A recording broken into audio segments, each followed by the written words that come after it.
ताई, आज अर्ज भरायला आला होता तुम्ही. आज अर्ज काय अपक्ष भरला आहे का पक्षाकडनं भरला आहे?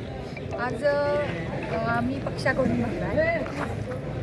अण्णांच्या आणि सुजवाभाऊंच्या आशीर्वादानं मी कुद्दूर मतदारसंघात जिल्हा परिषद म्हणून महिला सर्वसाधारण महिला म्हणून उमेदवारी अर्ज भरलेला आहे.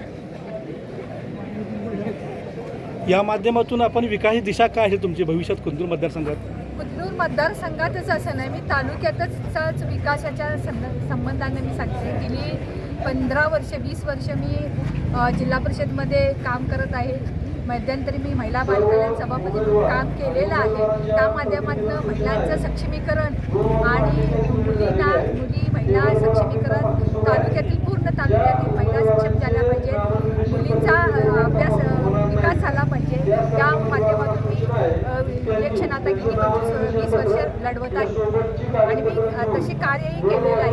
महिलांसाठी सभापती असताना सायकलच्या शिवसंवर्धन केला असतील, CMS-CITच्या मुलीला अनुदान असेल, अशा पद्धतीने मी अनेक कार्य केलेलं आहे. तालुक्यातील बऱ्याच संस्थांना मंदिरांना निधी दिलेला आहे. रस्त्यांची कामं केली आहे, गटरची कामं केली आहेत, शैक्षणिक आणि कार्य केलेले आहे. आणि आता इथून पुढेही अण्णांच्या आणि भाऊंच्या विचारांचा वारसा घेऊन मी या निवडणुकीला सामोरे जात आहे. तुमच्या कुद्दूर मतदारसंघात विकासाची दृष्टी काय असणार आहे भविष्यामध्ये?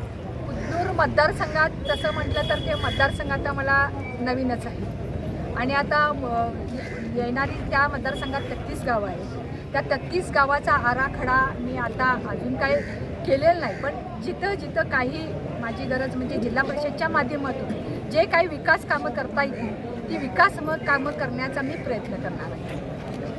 ह्या आमच्या माध्यमातून मतदारांना आपण काय आवाहन करलं आता सध्याच्या काळात? तुमच्या माध्यमातून मी असं सांगेन की बाबा ज्या आत्तापर्यंत मी केलेल्या कामांच्या ह्याच्यावर आणि भाऊ आता कमळ या चिन्ह घेऊन मी लढवत आहे.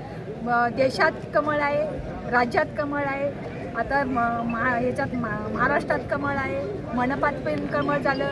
आता जिल्हा परिषदमध्ये मी कमळ फुलवावं आणि याच्या माध्यमातून आपल्या तालुक्याचा आपल्या मतदारसंघाचा विकास करण्यासाठी मी उतरले आहे. तर तुम्ही सर्वांनी मला साथ द्यावी आणि प्रचंड बहुमताने विजय करावं हे मी तुम्हाला आवाहन करते.